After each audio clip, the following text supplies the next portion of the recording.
Welcome to the third special edition of American Heathen Redux. I'm your host, R.J. Evans.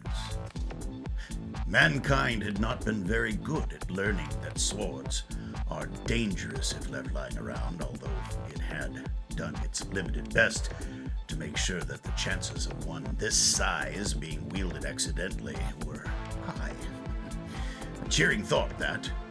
It was nice to think that mankind made a distinction between blowing their planet to bits by accident and doing it by design. This is my open letter to all the world's leaders. I'm not asking for your attention, especially from those of you who wield power from the relative safety of your pretentious pedestals of pedantic pomp and circumstance, your self-importance, entitlement, and wealth. I'm demanding your attention. Yes, I'm demanding your attention. I'm not going to bow, I'm not going to kneel, I'm not going to curtsy, or salute, or salivate, or satiate, or subjugate, submit, or substantiate your self-aggrandized and supposed station of eminence. I'm here to shove reality straight up your rancorously sanctimonious, pustule-festered, pathetic, puckered ass. Time's up. You have effectively murdered 7.96 billion people. Not that you really care, of course. It's already quite obvious that you don't. But I have to ask, what will you do with all your wealth once 7.96 billion people are wiped from the face of this planet? Will you be able to repopulate the Earth in a gregarious, incestuous genetic gangbang? And then, in an epic display of nepotism, condemn your spawn to the servitude of a slavish sycophant? But I digress. Your love of money, power, fame, your addiction to more needs more needs more, your love of gambling with the future while ignoring the past, your total disregard for the realities of your jingoistic, nationalistic, tribalistic, genocidal policies reveals your total devotion to unbridled, unrestrained, uninhibited mental masturbation. You've convinced yourself that the entire planet revolves around you, and that the only expenditures are the number of lives you're willing to use, abuse, and exterminate in service to your avarice for profit. Apparently, the needs of the few outweigh the needs of the many, and the needs of the one is only relative when measured by your lack of character. It's the year 2022.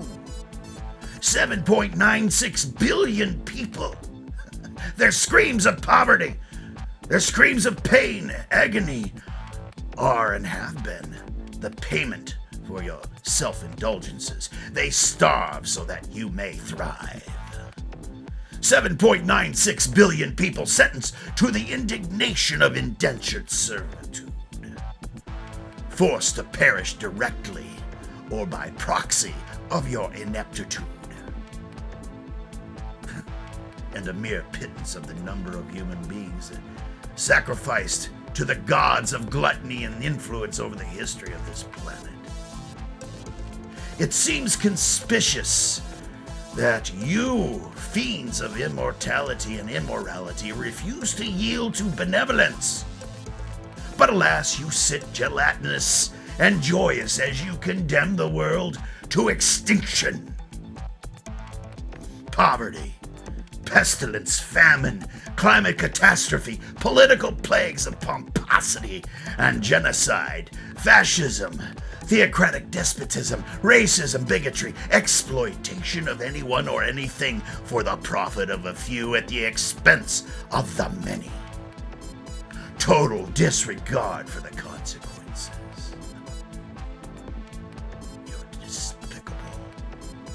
Your total voluntary ignorance of the inevitable cost. Time's up. The world no longer accepts your dominion. As we scream in pain, so shall you. As we cry, so shall you. As we perish, so shall you. You are not immune to our reality. And no amount of money, power, or fame will save you from the devastation you have wrought. We, the people of the world, gladly rebuke you and condemn you to join us in the hellish nightmare you have created. Theodore Roosevelt once quipped, "When they call the roll in the Senate, the senators do not know whether to answer present or not guilty." I'd suggest the plea of guilty. And finally, the fall of empire, gentlemen, is a massive thing. However, and not easily fought. It is dictated by a rising bureaucracy, a receding initiative, a freezing of caste, a damming of curiosity, 100 other factors. It has been going on, as I have said, for centuries, and it is too majestic and massive a movement to stop. And with those words, I welcome you to the end.